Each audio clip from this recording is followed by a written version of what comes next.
त्याचं किती वेगवेगळ्या पद्धतीनं, आता फॉर एन एक्झाम्पल, कालच मी बातमी वाचली आणि ती इतकी हर्टफुल होती. बीडमधील हत्या प्रकरणात आता प्राजक्ता माळींचंही नाव जोडलं जातंय. काय संबंध, काय दोन गोष्टींचा? आपण काय हेडलाईन्स करतो त्याचा समोरच्या माणसावर. ही माझी आई रात्रभर झोपली नाही, 1.5 महिना, मला वाटत नाही तिला शांत झोप लागली असेल. एक कमेंट नाही जी यांनी वाचली नाही. हा माझा भाऊ, यांनी सोशल मीडिया बंद करून टाकला, सगळे अकाउंट्स डिलीट केले. आज हा प्रसंग फक्त माझ्याशी निगडीत राहिलेला नाहीये, हा माझ्या कुटुंबावर त्याचा परिणाम होतोय आणि अत्यंत वाईट परिणाम होतोय. समाजामध्ये अशा पद्धतीनं प्रतिमा डागाळली जाणं एका मुलीची, आणि स्पेशली फिल्म क्षेत्रामध्ये काम करणाऱ्या मुलीची, ह्याला तोंड देणं अजिबात सोपी गोष्ट नाहीये. तुम्ही सगळेजण हे समजू शकता. तर तुम्हाला सगळ्यांना ही विनंती आणि माननीय मुख्यमंत्री साहेबांना ही विनंती की त्यांनी याबाबत काहीतरी ठोस कारवाई करावी. बेसलेस पुरावा कुठलाही असल्याशिवाय कोणीही बातमी करू नये अशा पद्धतीचे त्यांनी आदेश द्यावेत. या निमित्तानं मी करुणाताईंना सुद्धा विनंती करू इच्छिते आणि हे सांगू इच्छिते की तुम्ही स्वतः एक महिला आहात.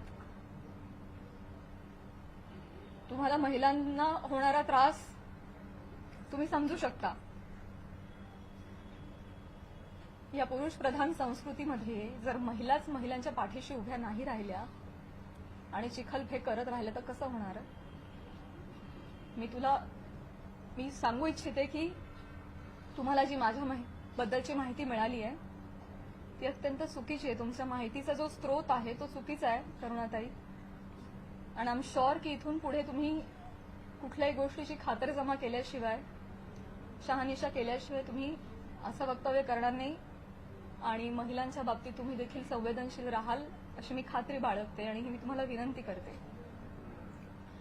आणि मुख्यमंत्री साहेबांना ही विनंती करते की एका कार्यक्रमातला एका मंत्र्याबरोबरचा एक फोटो याच्यामुळे इतकं वादंग उठावं आणि इतकी आवई उठावी आणि त्याच्यावर हजारो न्यूज पोर्टल्सनी, युट्यूब चॅनल्सनी ह्याच्या न्यूज बनवाव्यात आणि वाटेल तसे ते लाईक्स आणि सबस्क्रिप्शन वाढवत राहावेत. त्यांना भीती नाहीये की याच्यावर कोणीही काहीतरी ऍक्शन घेईल म्हणून ते हे करतायत. म्हणून अशा पद्धतीनं महिला कलाकारांची अब्रू वेशीला टांगली जाते. तर याबाबत काहीतरी कडक कारवाई त्यांनी केली पाहिजे. आणि असं जर होत राहिलं, आता 1000 कार्यक्रमांमध्ये 1000 माणसांबरोबर नावं जोडली गेली, तर मला सांगा इथून पुढे कलाकार सुद्धा कुठल्याही राजकीय नेत्यांनी आयोजित केलेल्या कुठल्याही सांस्कृतिक कार्यक्रमाला जातील का हो? ते सुद्धा धजावणार नाहीत.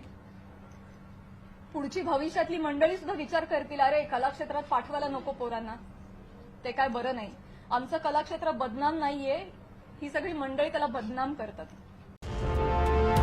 मराठी माणसाचं आणि महाराष्ट्राच्या हक्काचं न्यूज चॅनल मराठी न्यूज 9.